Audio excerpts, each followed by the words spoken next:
Good afternoon, everyone. This is Dr. Rhonda Farrow, the success strategist, and we're bringing you today in week 15 of our Spotlight on Success 4 tips for building and sustaining a culture of innovation. You've heard us talk about across the first 3 months and a week of our 2024 different ways that you as entrepreneurs and leaders can not only launch your business but scale successfully to optimize your outcomes and results by just doing a few core things. And what is at the absolute crux of that is the 3 keys to entrepreneurial success, and that's vision, mindset, and excellence. We need to have a well-defined and compelling vision.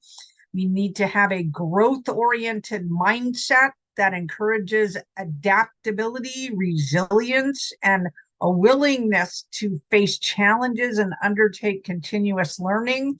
And then we need to be focused on excellence in entrepreneurship because it's about innovation, quality, customer service, and leadership. And so today we're building on one of those core linchpin areas, innovation. Now, when we think about innovation, a lot of us just automatically go to technology, but innovation is so much more. Innovation is about the way we lead. Innovation is about the way we plan. Innovation is about the way that we apply our governance framework. Innovation is about how do we handle uncertainty and risk. Innovation is about, of course, the technological advances. Innovation is about the processes and the process improvement and continuous improvement. Innovation is about really this entire balanced portfolio of moving from current state to future state in alignment with your strategy and your mission to optimize your outcomes.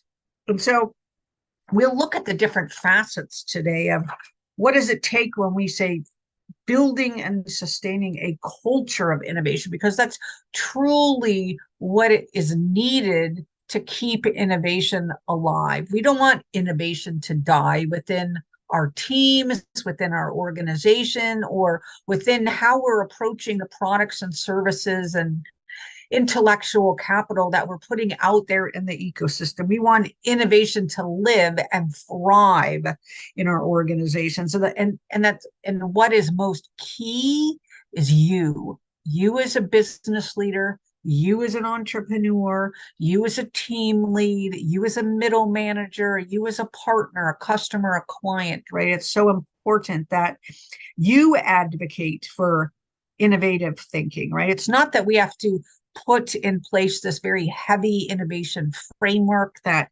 people get resistant to and balk at. It's about every day in every way, sprinkling a little bit of innovation and magic dust across our organizations. And it starts with you.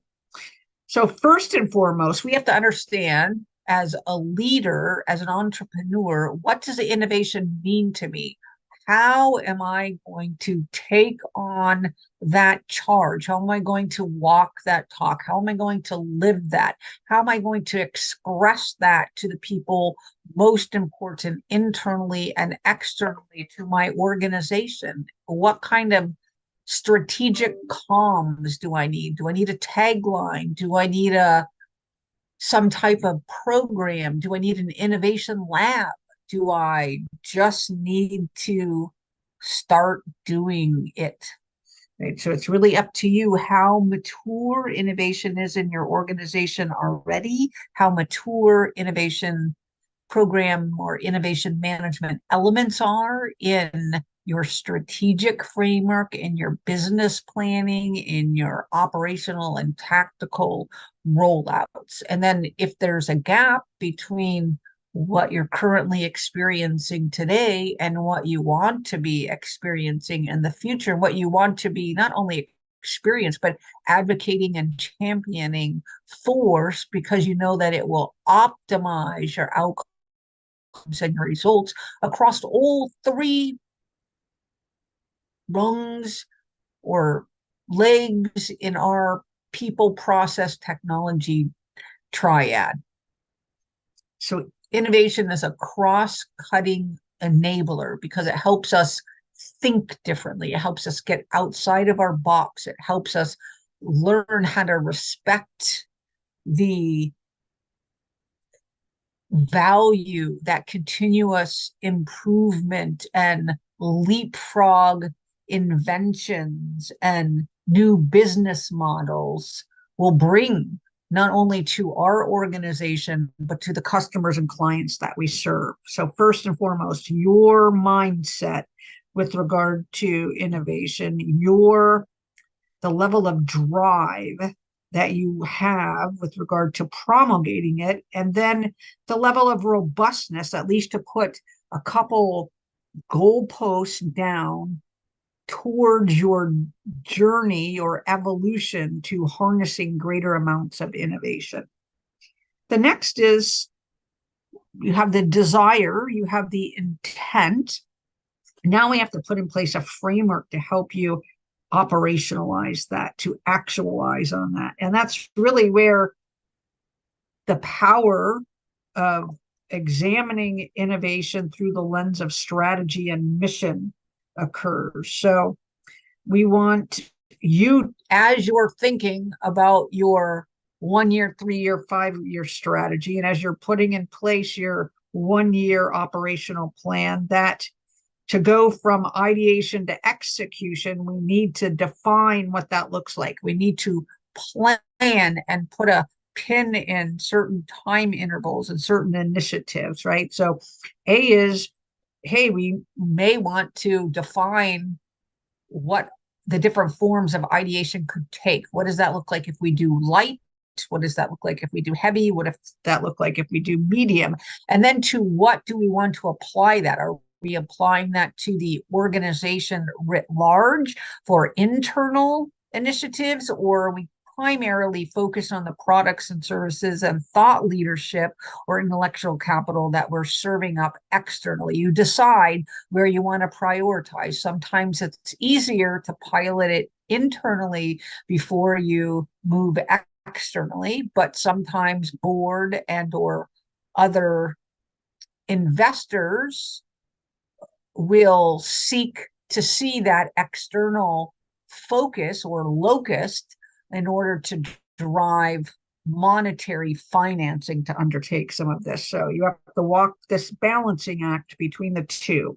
The next is, how do you include tools and methodologies, right? We have design thinking, we have agile practices, we have new business and lean startup models, right? So we want to, it's ideal if we can think of innovation through the lens of all of those, right? Again, people, process, technology. Our starting point is our strategy and our strategic framework. The next layer is our mission. The next layer is our outcomes, results, goals, and objectives, targets, metrics, measurements, and the automation that go around serving that, right? Because that tells us, are we on course, off course, or hitting it all out of the park? The next thing, once we've committed to innovation and we've established an innovation framework, this is where we need to do the cultural work that enables us to really harness diverse perspectives through focusing on the outcomes and the results, and not devolving into the conflict that can sometimes arise, right? So we have to understand that when we bring diverse perspectives to the table, when we go through ideations, there's going to be forcing functions, forcing for and constraining functions against. And we need to hire or get the right facilitation mechanisms in place to balance those, right? We want the big thinkers, the ideators up front, right? And we want devil's advocates, but we don't want them till later, right? We don't want them constraining what is in the realm of possible, right? So we want to gather what's in the realm of possible. We want to make sure that that's diverse across people, process, technology. We want to Use open communication. Again, that specialized facilitation just goes so far in ensuring that we don't shut down the idea generation. We don't shut down the potential value add. We don't shut down the generation of new ideas. Then we're going to be looking at, let's take that strategic framework and let's take that, what we've said is our priorities for a certain time interval. And now let's do collaboration. Let's get that devil advocate's view and to say, okay, how can we best align the ideas and innovations to these? Are we going for revenue enhancements? Are we going for cost efficiency savings? Are we going for leapfrogging the competition? Are we going for complete disruption, right? We're going to take a different tact, and we're going to use different techniques and tips and tools to move us forward depending on what we're after. And then we also need to look at across, right? It's not a one and done. We've done this. We've gathered our people. We've come up with this stuff. We've put something in motion. What we want to be doing is creating an ecosystem, creating a sustainable process that helps us do this all the time, so that whenever we could just push a button and say, bingo, new ideas in X area, right? So the better we get at this with regard to scoping, and the better piloting we could do to help us scale, the better we get at real-time capabilities that help us pivot when we need to the most. And then last but not least, after commitment to innovation, establishing an innovation framework,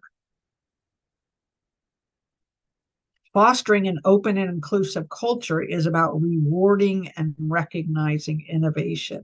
And that's really this bolstering effect, right? We want to empower, we want to recognize, we want to help move things into momentum. And the way we go about doing that is through recognizing and rewarding these innovation efforts across teams and organizational units, or the organization writ large, right? They could include awards, they could include spotlights in communications, they could include things like bonuses, tangible rewards, right? But the important thing is that we're doing that.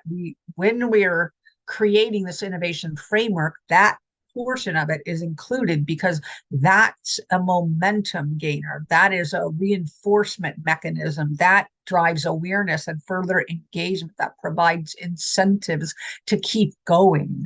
And so for all those reasons, right, it's important for us to understand this building and sustaining a culture of innovation in totality, so that we can put our ducks in order to help us get there. So no matter where you are starting at today, no matter how big your organization is, if you're a solopreneur, an entrepreneur with extensive workforce and or contractors, to a small size business, medium size business, large size business, there's going to be an innovation initiative and program that's ready made for you. I invite you today to think about how you like to commit to organization, how you'd like to commit to innovation for your organization, how you would like to stand up for creation of an innovation framework, how you would like to embody and embed that in your organizational culture, and then how are you going to recognize and award and reward innovation when it's happening, so you can scale further faster. This is Dr. Rhonda Farrell, again, bringing you week 15 of our Spotlight on Success, and inviting you to see the power of innovation as you move forward. Join us again next week for week 16 as we move along this journey of Spotlight on Success for our business leaders and entrepreneurs across the globe.